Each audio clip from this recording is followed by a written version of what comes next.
El de hoy es un programa especial. Vamos a retroceder en el tiempo 25 años, hasta abril de 1998, cuando reventó la presa minera de Aznalcóllar, provocando uno de los peores desastres ambientales que se han vivido en nuestro país. Quizá uno de los elementos más llamativos de aquel suceso es que nosotros, aquí en Canal Sur Televisión, anticipamos lo que iba a ocurrir 2 años antes, en el invierno de 1996, sin que aquella denuncia sirviera para evitar el colapso de la presa. Una amarga exclusiva que hoy vamos a recordar con algunos de sus protagonistas en enclaves como este, la ribera del Guadiamar, que estuvieron cubiertos por los lodos tóxicos. En las provincias de Sevilla y Huelva están encendidas todas las luces de alarma desde primeras horas de la mañana. Entre 4 y 5 millones de metros cúbicos de agua fuertemente contaminada han ido a parar al río Guadiamar después de que se rompiera una balsa en las minas de Aznalcóllar. El vertido, que contiene ácidos y metales pesados, ha afectado a viviendas y cultivos. Se teme ahora que pueda causar un grave impacto en las marismas del Guadalquivir y en el Parque Nacional de Doñana. Sobre las 4:30 de esta madrugada se rompía el dique de contención de la balsa que acumula los vertidos residuales de las minas de Aznalcóllar. Entre 4 y 5 millones de metros cúbicos de agua fuertemente contaminada comenzaron a discurrir hacia el cercano cauce del Guadiamar. Antes de volver a contarles qué ocurrió en la presa minera de Aznalcóllar la madrugada del 25 de abril de 1998, hemos rebobinado bastantes meses atrás. Casi 2 años y medio antes de que ocurriera aquel vertido catastrófico, Canal Sur Televisión ya alertó de ese riesgo, aportando un testimonio que otorgaba rigor al sombrío pronóstico. La estructura de la presa que recoge las aguas residuales de las minas de Aznalcóllar en Sevilla tiene deficiencias que podrían estar provocando un peligroso vertido tóxico al río Guadiamar. Un antiguo técnico de estas explotaciones lo ha denunciado hoy y Canal Sur Televisión lo ha podido comprobar. Si les parece, compruébenlo ustedes ahora. Esta presa recoge las aguas residuales que se generan en las minas de Aznalcóllar, situada en el municipio sevillano del mismo nombre. Los vertidos contienen ácidos, metales pesados y otros productos químicos tóxicos o peligrosos. La deficiente estructura de la presa ha originado numerosas filtraciones que la multinacional sueca Boliden, propietaria de las minas, ha intentado corregir inyectando cemento e instalando bombas de achique, fórmula que no ha dado resultado a la vista de estas imágenes. Los hechos han sido denunciados por un especialista en minas, técnico de esta empresa durante 19 años y ya jubilado, que prefiere permanecer en el anonimato. El problema de esto es que ha llegado a su límite total. Entonces, aparte de eso, ha sido la mala ejecución desde cierto momento, digamos desde el año 89 que vinieron los suecos, que para ahorrar dinero se suprimieron filtros, se suprimió el compactado de la escollera y se hizo en plan vertedero con los camiones de 85 toneladas. Las aguas contaminadas que escapan de la presa van a parar al cercano cauce del Guadiamar, cruzando algunos campos de cultivo que muestran los efectos de la contaminación. El Guadiamar es además el río que mayor cantidad de agua aporta al Parque Nacional de Doñana. El peligro es enorme, puede reventar cualquier día. Si esto revienta, niveles freáticos, Coto Doñana, marisma, con todo se acaba. La única solución, en opinión de este técnico, sería clausurar esta presa y diseñar una nueva en la que se evitaran las filtraciones y se depuraran los vertidos.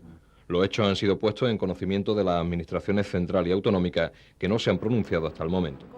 ¿Qué ocurrió después de que grabáramos ese testimonio, emitiéramos esa noticia y advirtiéramos del riesgo? Pues ocurrió esto, solo 5 días después. Tampoco reconocen como contaminante y peligroso el estado de las aguas grabadas por Canal Sur Televisión. Estas imágenes fueron grabadas por Canal Sur la pasada semana, a raíz de una denuncia presentada por un antiguo técnico de la empresa andaluza de Piritas en la localidad sevillana de Aznalcóllar, que desde el año 87 es explotada por la multinacional sueca Boliden. Esta persona asegura que no se están controlando adecuadamente los vertidos de la explotación debido a fallos en la construcción de la presa y que por lo tanto residuos tóxicos altamente peligrosos están llegando al cauce del Guadiamar. Estas imágenes y la apertura de una investigación por parte de Medio Ambiente ha llevado a los directivos de la empresa, incluso llegados de Suecia, a pronunciarse al respecto. Ante todo señalan que es una campaña de desacreditación llevada a cabo por personas que en su día fueron despedidas por la empresa. Nunca ha habido la menor señal de contaminación en los ríos. Los pHs y los contenidos de metales pesados de los ríos son perfectamente normales. Por lo tanto, no se ha contaminado ni el río Agrio ni el río Guadiamar. También aseguran que la presa descontaminante contó en su día con la aprobación de la Administración andaluza cuando fue adquirida y que los vertidos están perfectamente autorizados cumpliendo la normativa vigente. Estamos, desde luego, viendo el tema con la Administración para asegurar de que el sistema funcione. Es decir, no se está vertiendo, desde luego, ningún agua contaminada al río, como parecía inferirse de la denuncia de este señor, y cuando se aclare el expediente se tendrá que atener a sus consecuencias, ¿no? Al mismo tiempo no reconocen como aguas contaminadas las que aparecen en imágenes grabadas por Canal Sur, justificándolas de la siguiente forma. Son aguas de lluvia y no son aguas de vertidos. Salen unas espumas que desde luego reflejan la existencia de materia orgánica que no tiene nada que ver con la explotación minera. Son probablemente de vertidos de orgánicos, de alcantarillas, de actividades, digamos, de viviendas de personas. En la mina no se utiliza nada que pueda dar espuma. Eso viene de detergentes y de materia orgánica. Otras fuentes consultadas por Canal Sur y relacionadas con estas minas consideran que sí existe contaminación y alegan que se debe a que las máquinas trabajan al 150%, provocando una saturación que impide una depuración adecuada. 2 años después, el 25 de abril de 1998, y a pesar de los argumentos con los que Boliden trató de defenderse, la presa minera de Aznalcóllar reventó. 25 años después hemos vuelto al lugar en donde entrevistamos a Manuel Aguilar, el facultativo de minas que denunció la situación de la presa y el riesgo de que ésta reventara, y lo hemos hecho acompañado de Juan Romero, uno de los representantes históricos del movimiento ecologista andaluz, quien en aquellos años respaldó la denuncia de Manuel Aguilar y batalló ante distintas administraciones para que actuaran en consecuencia. Hace 27 años estaba yo aquí con Manuel Aguilar. Él me trajo hasta este punto, que era el que él pensaba que podía revelar mejor, y así fue en las imágenes, ¿no? Revelar mejor los problemas que tenía la presa, ¿no? Y grabamos justamente aquí, en este talud, grabamos las fisuras que había, cómo salía el agua, cómo todo ese agua discurría por toda esta zona de aquí y llegaba hasta el Agrio.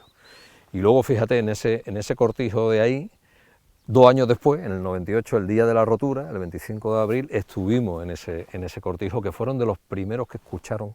El ruido de la rotura fue lo que los despertó, porque la rotura fue un poquito más para arriba de donde estamos ahora, ¿no? Los despertó. Y también hay unas imágenes de esa mañana, de hace 25 años, en las que yo voy andando por uno de esos caminos de acceso al cortijo, ¿no? No podíamos entrar con el vehículo, pero yo entré andando y se ve todo el fango negro que había salido ya de la presa, y al guarda, uno de los guardas del cortijo, que iba con su motillo, y yo creo que era su hijo, tratando también de salir de toda esa zona que estaba ya completamente enfangada, ¿no?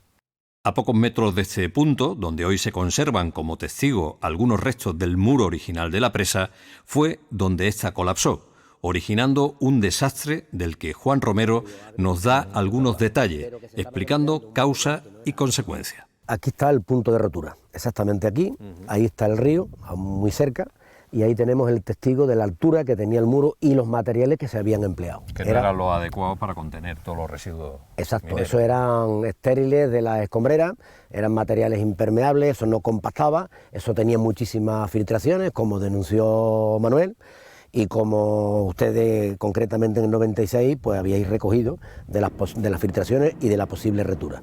Entonces la madrugada del día 25 se rompió, salieron cerca de 6 millones de metros cúbicos. O sea, colapsa aquí la presa, revienta, se abre aquí un boquete y escapa todo el residuo. Escapa, transcurren por aquí, es decir, el recorrido es este, se junta el Agrio, el río Agrio, a pocos kilómetros está la cuenca del Guadiamar, y hace un recorrido aproximadamente de unos 62, 64 kilómetros. Llega a las puertas de Doñana y allí lograron crear unos muros, entremuros de contención.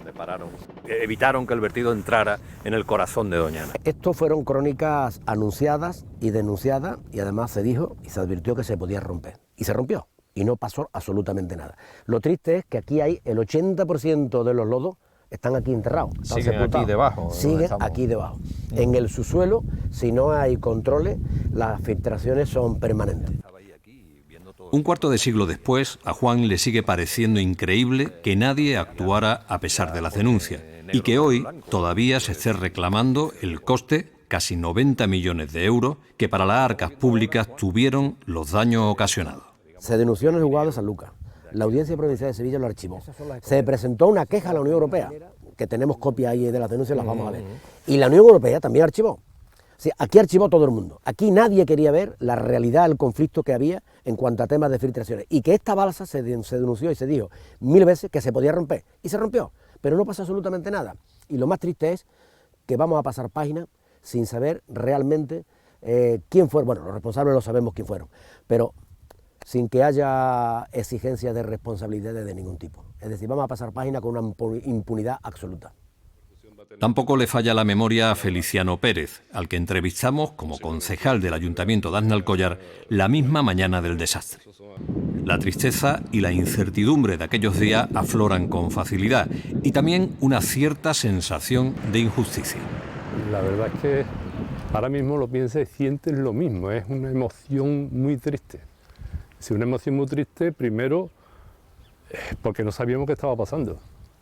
Segundo, porque no sabíamos las repercusiones que eso podía tener. Y tercero, porque, y ese tercero ya es un poco más con el tiempo, nos chocaba mucho, y es normal en los medios de comunicación, se dijera el desastre de Aznalcóllar. Pues nosotros como aznalcollero y como ayuntamiento decimos, no, el desastre es para Aznalcóllar, con independencia de tantas y tantas cosas que habrá que arreglar. Pero el desastre fuerte era para nosotros, que de la noche a la mañana se quedó el 90, el 80, el 90% de la economía del pueblo muerta, totalmente. Cualquier catástrofe que hay, José María, cualquiera sale de nuevo Aznalcóllar. Bien, pero debería de salir diciendo que hubo y que se solucionó de esta y de esta manera, por si sirve. A otros que tengan similares catástrofes, ¿no? Aunque similares a esta, desgraciadamente no hay ninguna, o muy poca.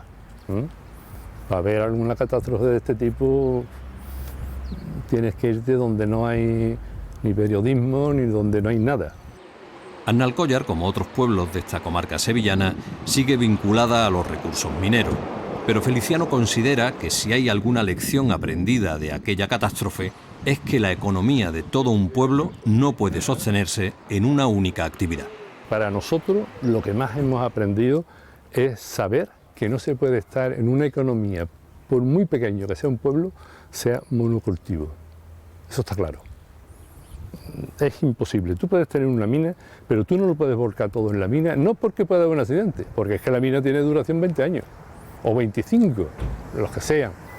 Entonces, tienes que ir buscando otras alternativas, de aquí, en todos sitios. A 15 kilómetros escasos de Aznalcóllar, el cauce del Guadiamar nada tiene que ver hoy con aquel torrente de aguas ácidas y lodos que desbordó su orilla hace 25 años. Aquí nos hemos citado con Javier Cobo, entonces director del Parque Natural del entorno de Doñana, al que también le hemos pedido un ejercicio de memoria. Por orden se vienen dos cosas casi. La primera, el que un teléfono suele, en mi caso a las 5:30 de la mañana, un teléfono fijo, pues la verdad es que siempre parece que va a ser una mala noticia, nadie te llama a esas horas para nada positivo. Y después la segunda es el momento en el cual me acerco al río Guadiamar sobre las 8 de la mañana en el cruce en la carretera de Aznalcázar y veo una manta de agua negra que está fluyendo con una fuerza enorme. Me hago cargo de qué está sucediendo en ese momento o de la relevancia que puede tener lo que estaba sucediendo, que ni siquiera imaginaba en esas dimensiones. Nadie sabe muy bien qué hacer en esos momentos y, de hecho, la primera decisión que toma Javier puede parecer intrascendente, aunque en realidad resultó decisiva a la hora de coordinar el trabajo de los técnicos que iban llegando a la zona del vertido. Eran las 8:30 de la mañana cuando terminó de hablar con mi jefe y ya tampoco me daban muchas orientaciones sobre qué hacer y decidí ya irme a la marisma a ver por dónde estaba aquello. Y la primera decisión fue ir a comprar un cargador de móvil, decisión que me salvó la vida a mí y a mucha más gente, porque los móviles, las baterías se acababan rápido, muchísima gente se quedó sin cobertura y empezó a ser utilizado por todo el mundo durante la primera semana, hasta tal extremo que la suma de las facturas de teléfono de esos días fueron parecidas a las de casi un sueldo de un trabajador. Para los que conocían bien el entorno de Doñana, lo más sensato y urgente era cortarle el paso al vertido, levantando algunas barreras que retuvieran los contaminantes antes de que alcanzaran los terrenos más sensibles del espacio natural. Así se hizo en la zona de Entremuros, aunque la Administración Central y la Autonómica no terminaban de ponerse de acuerdo, y la responsabilidad recaía en los técnicos que trabajaban a pie de campo y a contrarreloj. La diferencia más importante para mí fue que hubiera dos centros de coordinación de emergencias distintos. Uno representado el Estado y otro representado la comunidad autónoma.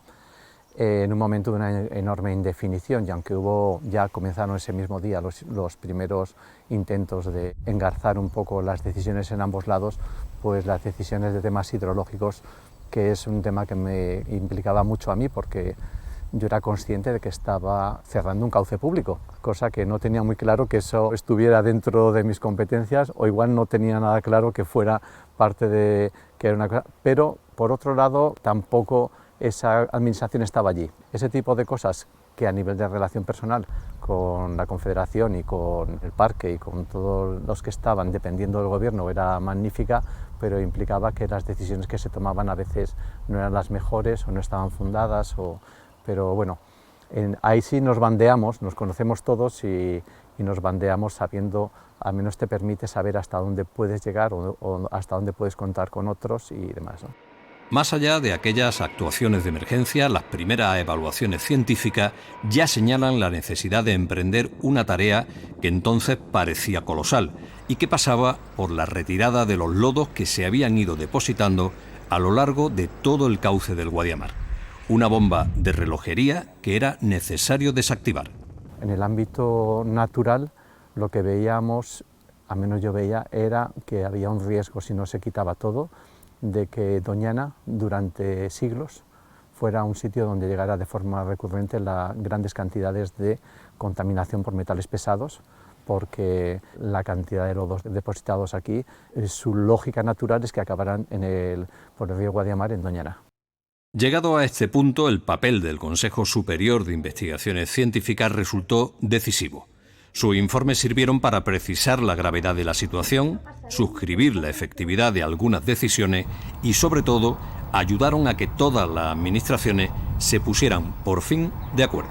Esto hizo que muy rápidamente las administraciones a nivel también político contactaran entre ellas, que unieran, que fueran rompiendo esas distancias que tenían a veces de desconfianza, que fueran asumiendo que aquello había que restaurarlo. Fue un empujón no pequeño que permitió que las cosas estén como están hoy, pues como esto de aquí, ¿no? Un sitio que difícilmente dirías que estuvo cubierto por lodos. Soportando bastantes presiones, Miguel Ferrer, entonces director de la Estación Biológica de Doñana, no dudó en colocar encima de la mesa de los políticos informes científicos que mostraban la necesidad de actuar sin obviar el peligro, ni entretenerse en disputas estériles. Yo la verdad es que como científico me siento muy contento de haber tenido una desgraciada oportunidad, pero que sirvió para demostrarle a la sociedad que hasta qué punto podemos ser útiles en determinadas circunstancias. Lo que sucedió era casi de libro. Teníamos una administración de un color político con responsabilidades de lo que había pasado, junto con otra administración de otro color político. La primera intuición de las administraciones públicas en este tipo de situaciones es: aquí no ha pasado nada, y si ha pasado algo ha sido poco y es culpa de este. Y en medio estábamos nosotros intentando averiguar qué había pasado de verdad, midiendo lo que había en el suelo y en el agua y contándoselo a la gente. Poco tiempo después, aparte de los primeros enfados por parte de los responsables políticos, poco tiempo después se dieron cuenta de que esa era la mejor forma de hacerlo para ellos mismos también. Pero desde luego hubo momentos, digamos, de tensión importante durante los primeros meses contra nosotros. Y lo he repetido muchas veces entonces. Ahí fue cuando descubrí que la alianza entre los periodistas y los científicos puede cambiar mucho las cosas. No es fácil hacerse una idea del volumen de residuos que estaban a las puertas de Doñana, en esta zona de Entremuros donde nos hemos citado con Miguel, pero sobre todo no era sencillo revelar los riesgos que se derivaban de los metales pesados presentes en los lodos mineros. Pues es que es muy difícil de imaginar, pero si nos hacemos una idea, son 5 millones de metros cúbicos lo que se cayeron de la presa de Arnalcollar, con un contenido de aguas ácidas en torno a 2,5, es decir, de una batería de coche, y unos contenidos de metales pesados y metaloides que eran cancerígenos, tóxicos y mutagénicos. Era un vertido horroroso, nunca ha habido un caso parecido. Por ejemplo, el Prestige, lo que se vertió, el Prestige fueron 70.000 metros cúbicos, aquí fueron 5 millones de metros cúbicos. Porque si no se hubiera hecho nada, o se hubiera hecho una acción con una reparación superficial del incidente, ¿a qué nos enfrentábamos? ¿Cuál era el riesgo que tenía un vertido de esas características si no se hubiera retirado? Pues era una pregunta interesante que en algunos momentos de la confusión interesada desde el ámbito político se decía, pero hombre, sí, hay pececillos escondidos y hay vida debajo del lodo. Sí, claro, las bacterias sulfurosas tienen una juerga estupenda. El problema es si tú quieres conservar Doñana y su entorno habitable para nosotros también, no podemos dejarlo así, porque el contenido del vertido era, como he dicho antes, tóxico, cancerígeno y mutagénico. De hecho, hubo episodios posteriores que demostraron una claridad casi cruel que se refiere con eso de mutagénico. La siguiente generación de las cigüeñas que nacieron justo en esta zona, donde estamos ahora, nacieron con el pico torcido hacia arriba por el efecto del arsénico. Eso y muchas más cosas habrían pasado en los siguientes años si no lo hubiéramos removido. Probablemente ni siquiera habrían quedado las cigüeñas. Nuestras estimaciones fue que del primer momento murieron más de 5.000 gansos por contaminación. Hay que recordar que los artículos que publicamos con los contenidos en sangre que encontrábamos de contaminantes en seres vivos en Doñana siguen siendo al día de hoy récord bibliográfico. Nadie ha publicado contenidos tan elevados de metales pesados en seres vivos como los que aquí se encontraron. Si no lo hubiéramos removido, esto sería completamente distinto.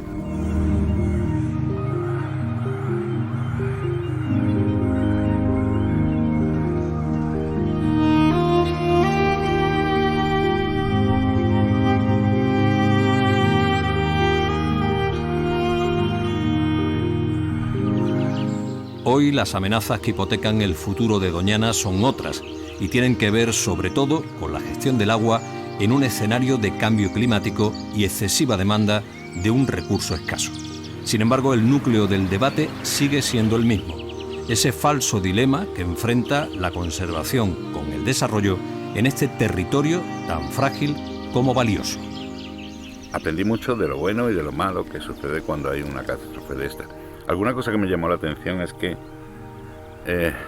la gente del entorno empezó a decir por entonces que esto no era una catástrofe ecológica, sino económica. Y yo decía, mira, decidme alguna que no sea las dos cosas a la vez. Lamento que tenga que ser así, pero me alegro de que os enteréis que estamos todos en el mismo sitio. Y que no es un problema de Patos, es un problema de todos nosotros.